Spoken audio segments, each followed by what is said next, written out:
So the test says that if you, and when I say you means you assume yourself as a taxable entity. You assume that you are a juridical person.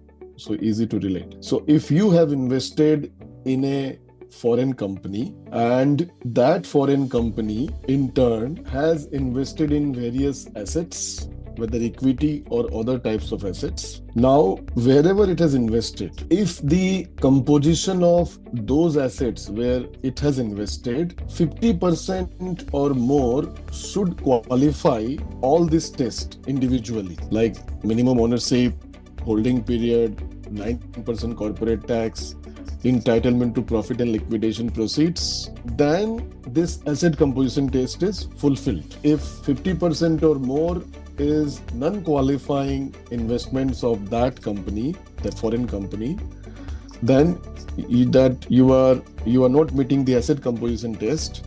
So any dividend declared by that foreign company to you have to pay 9% corporate tax because you missed the asset composition test. So this is what it is.